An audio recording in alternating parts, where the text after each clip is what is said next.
Les cépages, ce sont tous mes enfants, dites-vous. J'enterre tout le monde, il n'y a pas d'autre.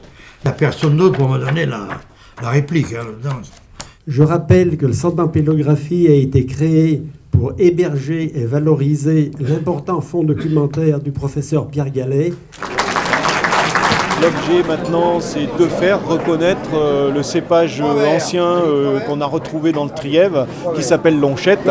L'année dernière, on a retrouvé une parcelle à Valbonnet, à côté, dans une région voisine, où on a trouvé une vigne centenaire dans laquelle on a retrouvé une cinquantaine de plants d'onchette, justement. Tous ces cépages-là sont issus de croisements de cépages plus anciens qui étaient développés donc, dans le vignoble français au Moyen-Âge. Qu'est-ce que vous avez fauché aujourd'hui? On a supprimé tout simplement les porte-greffes et les greffons qui avaient été mis en place depuis juin de cette année. Et ça, c'est l'objectif, c'est une industrialisation totale de l'agriculture. Et c'est pour ça qu'on le refuse. Une mainmise sur le vivant. On le refuse. Encore une phrase, et je termine. Par ça. On utilise vraiment la voie la plus naturelle qui soit pour améliorer les cépages, pour créer de nouveaux cépages, qui est la reproduction sexuée qui se passe tout le temps, dans toute baie qui contient un pépin est le résultat d'une reproduction sexuée.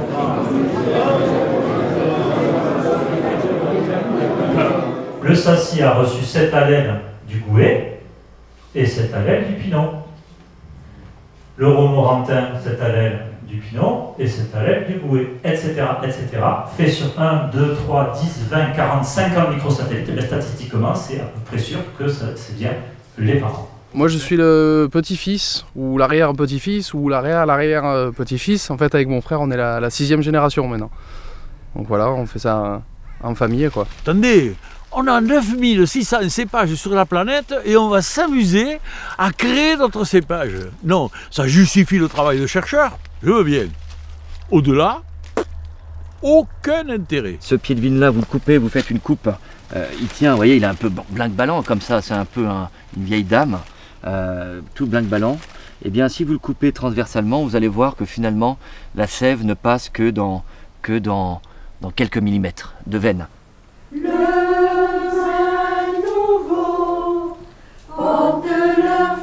Et on peut commencer la dégustation, juste une rapide présentation éventuellement de vin de... Oui, on va finir par les vôtres. Ah, et on va par les autres avant. Oui. Voilà. Ça, le micro est pas fermé là. Vous n'entendez pas? Le micro est pas fermé. En gros, un cépage, c'est comme un être humain.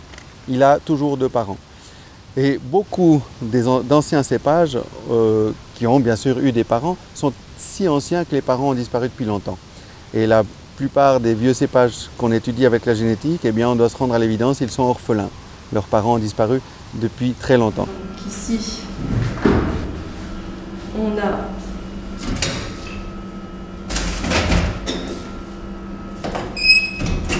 quelques tubes.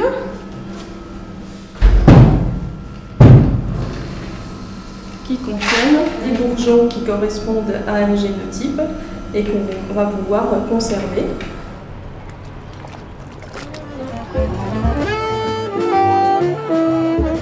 Le rouge, qui est en fait l'assemblage avec tous les cépages que j'ai en rouge, c'est Morescola, Morescono, Aleatico, Carcaiolonir, Montanacci, Chacarel et Nielouch.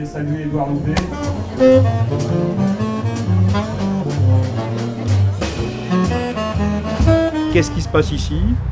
Une tentative de remettre la viticulture dans l'ordre de la complexité, c'est-à-dire dans l'ordre de la biodiversité. It's probable that Etrer de la Duy is a child of Persan, and that's what I could confirm by comparing the DNAs. Extremely well made wine, delicious, lot of pleasure. Thank you, José, for making us discover all this wine.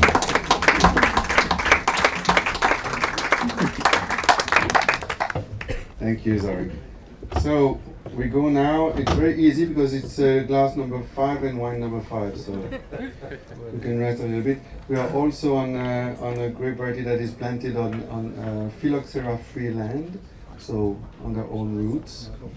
But The producer will talk more about that later.